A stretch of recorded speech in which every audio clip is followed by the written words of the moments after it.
You're listening to Rock Talk with Mitch Lafon. Rock Talk. Welcome to the special Encore presentation of my March 2019 interview with a singer-songwriter Kenny Loggins. At the time, we discussed his upcoming WYNN Las Vegas shows. They, of course, have occurred, and from all accounts, were absolutely terrific. I do have another guest, Melissa Etheridge, who has an upcoming show on July 12th, 2019 at the WYNN Las Vegas. And I'm told if you are in Las Vegas, which, believe it or not, I have never been, if you are in Las Vegas, though, you should go check out the WYNN Las Vegas. Also, as far as Kenny Loggins, during the interview we discussed being considered the king of soundtracks. His original band, the Loggins Messina, heavy metal covers by Y&T and Poison.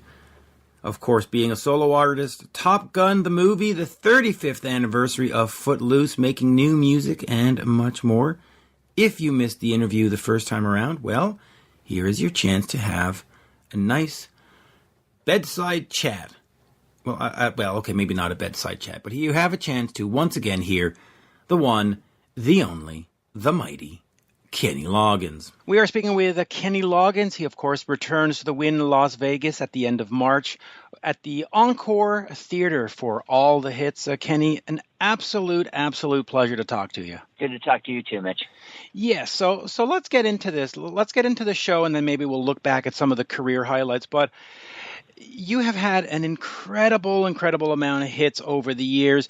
Does it make it difficult to put a show together like this, you know, where it's just the hits and not sort of dig into the back catalog and get that rare gem? Or how do you sort of come together or put together the set list and the show? Well, it's sort of a balancing act of the hits, and then maybe if I want to go in a little bit deeper, I can pull some of the songs that resonate for me emotionally.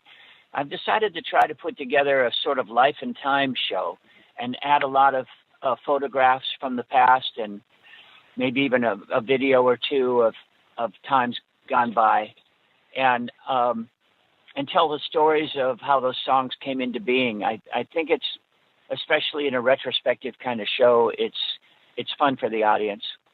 And then dig in maybe on a couple of deeper cuts where it seems appropriate. Which makes sense. Now, of course, you have been called the king of soundtracks. Talk to me about writing for soundtracks and how it became sort of in essence, a marketing tool, because it was very easy to get one really good song on a soundtrack and just raise that profile. Talk to me about sort of writing for Caddyshack and for all these different, and of course, Footloose. Yeah, well, you're talking about it as if it was a master plan.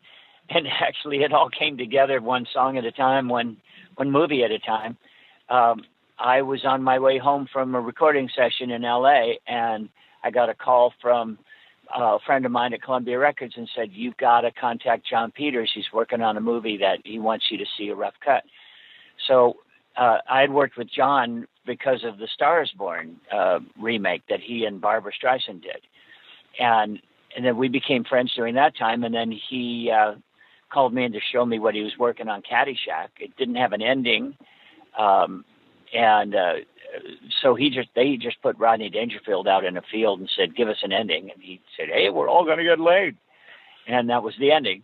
And but I saw the whole thing, rough cut without the gopher.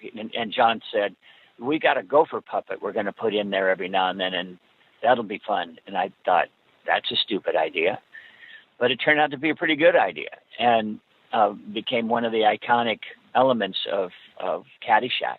And then one thing led to another. My friend Dean Pitchford had written a screenplay called Footloose, and he wanted to cement his position as a songwriter with Paramount. So he asked if I'd do him a favor and write a couple songs with him for Footloose. And we wrote the song Footloose and the song I'm Free based on the screenplay that he'd written. There was nothing to see yet. And I think one of the reasons why that movie works so well is because when they were dancing to the song Footloose. And it makes a big difference when they're actually dancing to the real song and not to some temp thing. But we didn't see that coming, that it would be the biggest movie of the summer. Then, of course, Top Gun. Top Gun was what they call a cattle call back in Hollywood. Every pop act in the business was invited to come see a rough cut of Top Gun. And that was looked to be a potential hit for this young actor named Tom Cruise. I think he'd just done Risky Business before that. And then, so I signed on to do the volleyball scene, and I wrote a song called Playing with the Boys. While I was in the studio working on Playing with the Boys, I got a call from Giorgio Moroder's office that he had written a song called Danger Zone, and the people that were signed on to sing it, which urban legend has that it was Jefferson Starship and Mickey Thomas, and the lawyers got into a haggle, and Starship dropped out. So I got a call that Giorgio had to dub the song in like 3 days, and was I available? So I jumped in the studio and sang Danger Zone. Yeah, and that it's one. Funny, we didn't talk. Well, only that we didn't talk about money. We didn't talk about even the music. I just said, "Is this up tempo?" And he said, "Yeah." And so I knew I needed up tempo stuff for my show, so I jumped in. My theory was the lawyers will figure it out, and as far as that business part of it goes, and if it's a great song, it'll surface, and if it sucks, nobody will ever know. So you just keep moving forward. You really do, and that 1-2 punch of Danger Zone into Cheap Trick's Mighty Wings, absolute killer soundtrack combination. If I can, let me it's a great combination. It's a 1-2 punch, as we say. Let me, if I can, just dig into just a little bit of your history. 76, Loggins and Messina puts out Native Sons, and then the band amicably splits, and you move on to do Celebrate Me Home. Talk to me about making that first solo album. Was that something that you had sort of sitting on a back burner and you just wanted to get these songs out and you didn't know when? Or was it, okay, I'm alone now. Okay, now what do I do? Now, just talk to me about that time of transitioning from a band guy to a solo guy. Mm-hmm. Well, I had initially auditioned for Jimmy Messina, thinking I was going to be a solo guy. But the only songs that I really had in my back pocket were House of Pooh Corner and Danny's Song and Vahivala and a couple others from that era. But we were intending on doing one album together. That's why it was called With Jimmy Messina Sitting In. And then I would go solo after that. But Clive Davis had other ideas. And so we continued on a 6-year contract. We got along great, and the music that we made was, fun and easy to do. He had a lot of stuff that he hadn't finished that he'd started with Poco. So he had a bank of song ideas too. But when it came to Celebrate Me Home, I didn't have those songs in my back pocket. I had been writing in the last year of Loggins and Messina. I found that my writing had changed dramatically, and I was using chords I'd never used before. And it was taking me into some interesting directions. And so when I left Jimmy, I was really ready. It was like a bow pulled back, or an arrow pulled back in the bow. I was really ready to move forward and go into some new territory musically. And so it was all very exciting for me. I was writing with David Foster, hadn't yet started writing with Mike McDonald. Yeah, great times. Just real quick, in 1988, the band Poison releases a version of Your Mama Don't Dance, and sort of 16 years after you had put it out as a single, reintroduces a whole new, set of kids to this song. What did that, because Y&T had tried it before and they had a modicum of success, but what did it mean for you and the band when, and the song, when Poison got it up to this, Billboard charting success? Did it change things for you? Did it make you aware to a younger audience? Not really, no. No. It probably did, but Loggins and Messina had moved on by that time. And I don't even know if I was performing Mama Don't Dance live. it didn't really affect my career as far as I could tell. But it still must have been exciting to see a new generation get onto it. Now, of course, we do have these shows in Vegas. I am in Montreal. Do we see Kenny Loggins come north at some point and bring the Greatest Hits show to Montreal, Toronto, maybe Vancouver? It's entirely possible. I don't have any plans to do that at this time, but you never know. It depends on how things open up. You know, they're remaking or not remaking. They're making a sequel to Top Gun. And there's rumors that there'll be Danger Zone included in some fashion. I hope so. I don't know for sure, but if something like that happens, there may be a resurgence of interest in Kenny Loggins, and God knows where that'll take me. Well, I think the interest has maintained over the years. Just real quick, because you did all these soundtrack songs, looking at the business these days, is that sort of the new approach to go back to sort of writing singles? Have we lost the ability to appreciate albums? Are albums sort of a thing of the past? I think they are for younger acts. They still happen in hip hop. They still happen in, different forms of pop music. I know Ed Sheeran, every time he comes out with a record, it's an album is huge. My daughter's 21 and she's signed with a company that only wants one song at a time. Distribution companies that specialize in streaming, no physical product. So yeah, the business has changed dramatically. I think that as time goes by, there's more and more interest in making albums and backstory to albums. Like we used to hold an album cover and memorize it, top to bottom. So there is always interest in the bigger acts, but younger acts have a tougher time coming with albums now. They really do, and I see we're running short here. We got 15 minutes. We've got 3 left.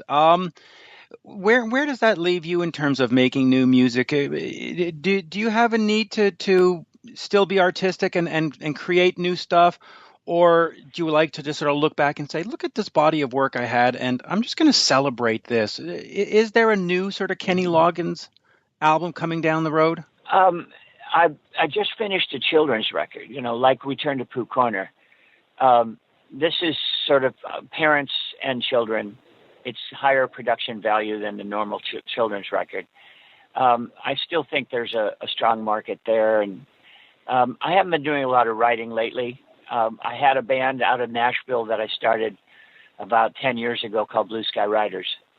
And we made 2 albums. But I haven't done anything really in the studio since then.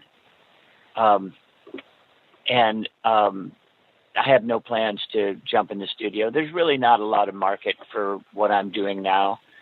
And mostly I want to stay creative.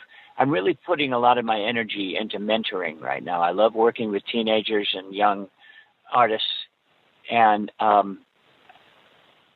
that's sort of where my juice is right now, where I feel the most excitement creatively. So that's sort of where I'm focusing. That's great. Now, is that done through a charity or is that done through, a local organization? If somebody wanted to be mentored by you and shown, I guess, how to write and how to play and how to perform, where do they sort of sign up for that, or how does that come about? No, that's an interesting question. I hadn't really thought of it that way. I just sort of say yes to the things that come along. There's always somebody doing something. I'm working with the Songwriters Festival out of Hawaii in June, and I hope to have a lot of young writers sign up for that. And then I do one-on-one mentoring with that group, and they usually have 40 or 50 young people coming to that. It's on the Big Island of Hawaii. And then I have a production I'm working on here in Santa Barbara. I hope to do in about 6 other cities around the U.S., a production of my own for Footloose, the play. And we'll see where that goes from here. But that's all teenagers. And Other than that, I think it's a great idea what you've suggested, and we should probably develop something for the website that would be some sort of organization. If you hear of any teen organizations that are looking for somebody like me to help them out, send them to my website. Oh, I absolutely will. I'm trying to think which one it was. I was talking to Liberty DeVito the other day, formerly of Billy Joel's band, and he does something. Right. I think it's called Let Kids Rock, or and he goes into the socioeconomically depressed areas with instruments, and that would be something that would be I don't have it at the fingertips, That's but kids, yeah, I've done that. That's Kids Rock. Kids Rock, right? And and that's you take guitars into those areas, and we've unloaded a bunch of good guitars for Kids Rock in schools all around California. So, we also work with an organization here called Notes for Notes, where we started a recording studio for underprivileged. So there's a lot of that sort of thing around, but I haven't really hooked into a young songwriters organization that might want some old timers to come by and mentor. Not old timers. We call them experts. And just call them right. Legacy artists. Legacy artists. And just to be perfectly correct, it's Little Kids Rock. That's the one. And I see we're out of time, so I'll respect that because I could go on forever. But Kenny, absolute pleasure. And just as somebody who was young and affable back in those days, thank you for all the music. It really was the soundtrack to my life. Hearing Danger Zone and Footloose and all those songs and much music and MTV. As we say in Montreal, just merci beaucoup. Thank you so much for just being part of the soundtrack. Thank you. You're very welcome. Cheers. Have a good day. All right. Bye-bye. Bye-bye. This is Rock Talk with Mitch Lafon. Mitch Lafon.